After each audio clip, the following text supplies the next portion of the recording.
Hello बच्चों, आप सभी का स्वागत है सहज मार्क क्लासेस में। आज फिर हम एक नए टॉपिक पर बात करेंगे। आज का टॉपिक है लाइट के बेसिक्स जानेंगे और पढ़ेंगे समझेंगे लाइट के बारे में बहुत कुछ। तो चलिए शुरू करते हैं हम अपना आज का वीडियो।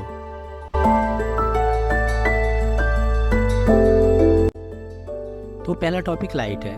What is light? अगर हम लाइट के बारे में बात करें तो light is a form of energy. Light is needed to see things around अस।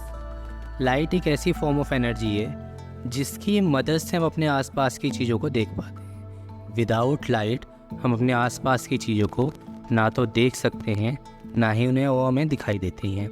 तो लाइट की आवश्यकता हमें बहुत ही ज़्यादा पड़ती है।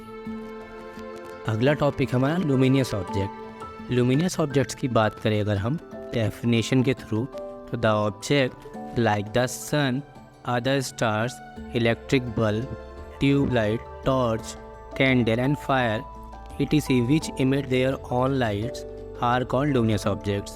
ऐसे ऑब्जेक्ट्स जिनकी खुद की लाइट होती है या जिनके अंदर से खुद की लाइट निकलती है उन्हें हम लुमिनियस ऑब्जेक्ट्स कहते हैं। जैसे सन हो गया, कैंडल, टॉर्च, स्टार्स, ये सभी ऑब्जेक्ट्स।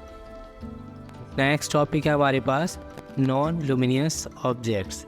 ऐसे ऑब्जेक्ट्स जिनकी खुद की लाइट नहीं होती हम उन्हें नॉन लुमिनियस ऑब्जेक्ट्स कहते हैं। अगर हम बात करें नॉन लुमिनियस ऑब्जेक्ट्स की, तो those object which do not emit light themselves but only reflected the light which fall on them are called non luminous objects. ऐसे ऑब्जेक्ट्स जिनकी खुद की लाइट, खुद का प्रकाश नहीं होता है, जब लाइट उन पर पड़ती है तो वो ऑब्जेक्ट्स हमें दिखाई देते हैं। जैसे चेयर हो गई, मून हो गया, टेबल हो गई, वॉल हो गया, इंसान हो गए, किताबें हो गई। ऐसे बहुत सारे ऑब्जेक्ट्स हैं जिनकी खुद की लाइट नहीं होती, वो दूसरों की लाइट की वजह से हमें दिखाई देते हैं जब उन पर प्रकाश पड़ता है। नेक्स्ट ऑब्जेक्ट है reflection of light. Reflection of light का एक बहुत इंपॉर्टेंट टॉपिक्स है। रिफ्लेक्शन ऑफ लाइट को हम इस तरह समझ सकते हैं, the process of sending back the light rays which fall on the surface of an object is called reflection of light। एक ऐसा रिफ्लेक्शन ऑफ लाइट की अगर हम बात करें तो जब लाइट किसी स्मूथ सरफेस पर टकराती है, हिट करती है, तो लाइट टकराकर वापस लौट जाती है। इस प्रोसेस को हम रिफ्लेक्शन ऑफ लाइट कहते हैं। रिफ्लेक्शन ऑफ लाइट के बारे में एक शॉर्ट टर्म भी बोला जाता है, bouncing back of light. Light टकराकर वापस आ जाए जब स्मूथ सरफेस से, तो इसे बोलते हैं रिफ्लेक्शन ऑफ लाइट। आप सभी ने बहुत सारे एग्जाम्पल्स देखे होंगे, जैसे कि शीशे से जब लाइट टकराती है तो टकराकर उसकी एक इमेज बन जाती है आसपास के वॉल पर, तो वो भी एक एग्जाम्पल है रिफ्लेक्शन ऑफ लाइट का। नेक्स्ट है law of reflection of light. जो रिफ्लेक्शन ऑफ लाइट है उससे कुछ लॉज है, कुछ नियम है। उनके मेनली दो नियम्स हैं, दोनों की हम बात करें तो फर्स्ट लॉ है the incident ray, the reflected ray and the normal on line the same plane. आप डायग्राम में देख पा रहे होंगे, इंसिडेंट रेज वो रेज जो किसी सोर्स ऑफ लाइट से आती हैं, वो किसी प्लेन मिरर को हिट करती हैं, और रिफ्लेक्टेड रेज वो है जो हिट करने के बाद आपस में रेज निकल जाती हैं। नॉर्मल दोनों को इक्वल पार्ट्स में डिवाइड करते हैं। तो इंसिडेंट रेज, नॉर्मल और रिफ्लेक्टेड रेज सरफेस को, सेम सरफेस को टच करते हैं, इसलिए कहा जाता है कि तीनों रेज या तीनों रेज सेम प्लेन को ही टच करते हैं।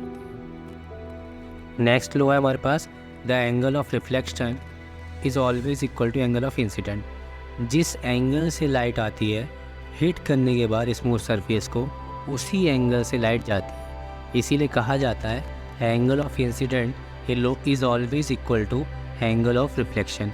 एंगल ऑफ इंसिडेंट और एंगल ऑफ रिफ्लेक्शन बराबर होंगे। अगर लाइट 45 के एंगल से आएगी तो हिट करने के बाद 45 के एंगल से जाएगी। अगर लाइट ने 60 के एंगल से किसी मिरर को हिट किया तो हिट करने के बाद 60 के ही एंगल से लाइट रिफ्लेक्टेड होगी। रिफ्लेक्टेड रेज 60 के एंगल से ही जाएंगी। Next type of reflection. तो मेनली दो टाइप ऑफ रिफ्लेक्शन जिसकी हम बात करेंगे, regular reflection and diffuse reflection. यहाँ पे कोई डेफिनेशन नहीं है, डायग्राम से हम समझेंगे। पहले बात करते हैं रेगुलर रिफ्लेक्शन की। रेगुलर रिफ्लेक्शन वो रिफ्लेक्शन होता है जहाँ पर लाइट आसानी से एक प्लेन सरफेस पर पड़ती है और प्रॉपर रिफ्लेक्शंस होती है, जहाँ लाइट का लॉस नहीं होता, अच्छे से लाइट रिफ्लेक्ट होती है, that is called regular reflection.